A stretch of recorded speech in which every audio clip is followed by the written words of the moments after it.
I wanted to share this little story with you. I got into a little bit of trouble with the French government. I know, the French government.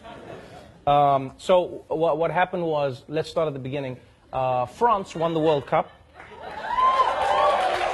And so on the show, we celebrated that, and I had this joke where I said Africa won the World Cup. Right? Yeah. And I was shocked at how angry a lot of French people got.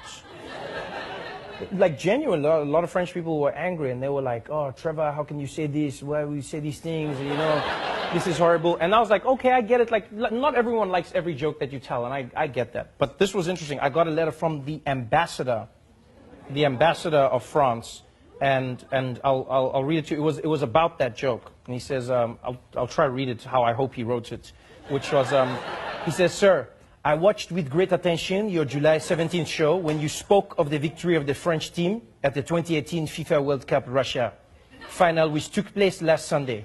I heard your words about an African victory. Nothing could be less true." Now, first of all, I think it could have been less. I could have said they were Scandinavian. That would have been less true. That would have been less true. He says, "As many of the players have already stated themselves, their parents may have come from another country, but the great majority of them, all but 2 out of 23, were born in France. They were educated in France. They learned to play soccer in France. They are French citizens. They are proud of their country, France. The rich and various backgrounds of these players is a reflection of France's diversity.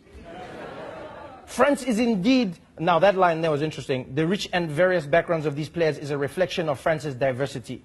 Now, I'm not trying to be an asshole, but I think it's more a reflection of France's colonialism.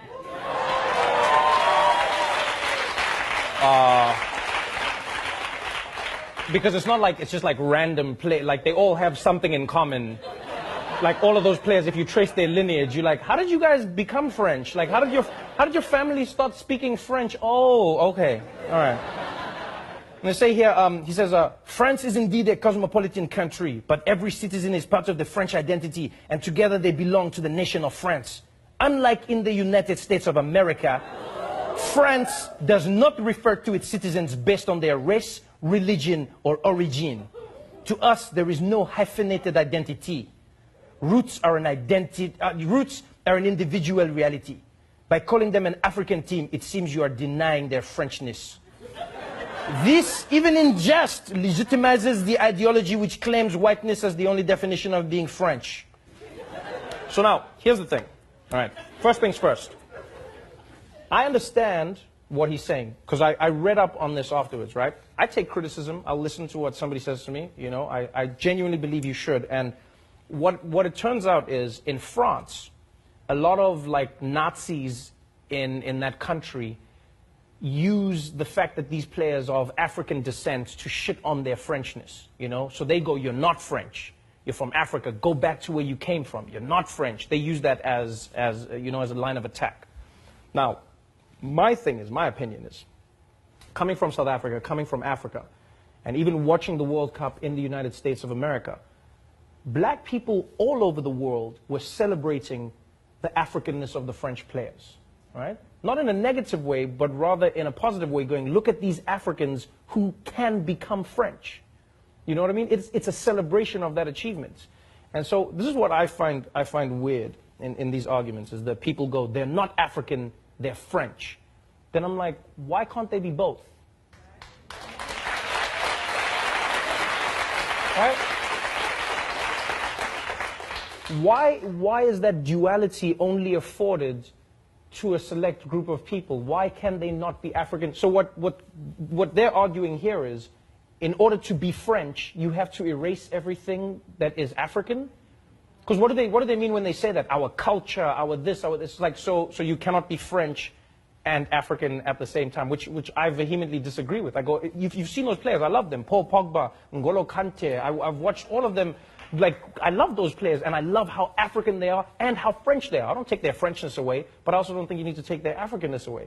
you know? And that is what I love about America. America's not a perfect country, but what I love about this place is that people can still celebrate their identity in their Americanness. You can go to a St. Patrick's Day parade in America celebrating that you are Irish. You can go to a Puerto Rican Day parade in America still celebrating the fact that you're Puerto Rican and American at the same time. You can celebrate Juneteenth as a black person and be like, yo, I'm African American, which is the duality of the two worlds. But here they're going, no, you are only French. And here's why it vexes me, to be honest. This is what I find interesting, is like, when I read stories from Africa and when I watch what politicians say, especially in France, about African migrants, when they are unemployed, when they may commit a crime, or when they are considered unsavory, it's the African immigrants. When their children go on to provide a World Cup victory for France, we should only refer to them as France. And we even saw it with that African man who climbed the building to rescue the baby. Do you remember that? We watched him climb that building.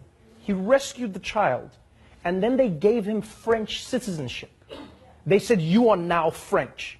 So now I'm going, so is he now no longer African? Is that what you're saying? So when he was on the ground, he was African. And then he climbed up, and as soon as he rescued the baby, now he's French. So if he dropped the baby, the African dropped the baby.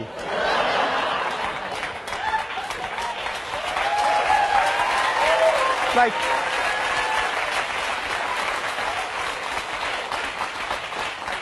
I don't believe that you need, and here's, like I say, again, with respect, I understand what the ambassador is saying. I'm not joining the attack. And I know, don't get me wrong, I know. There's like, you know, we live in a world where, like, nuance is something that is in short supply. And so you will find, you know, in America, for instance, the alt-right saying, that's what we've been saying. They're not French. And we're saying, it's like, but if Trevor says it, it's not racist. But if we say it's racist, like, yeah, I'll say yeah. You know why? Because I believe context is everything. There are certain things you can say to somebody that, like, when I say to my friends, what's going on, my nigga? And if a white person came and said the same thing, yeah, there's a big difference. When I'm saying they're African, I'm not saying it as a way to exclude them from their Frenchness, but I'm rather using it to include them in my Africanness. I'm saying, I see you, my French brother of African descent.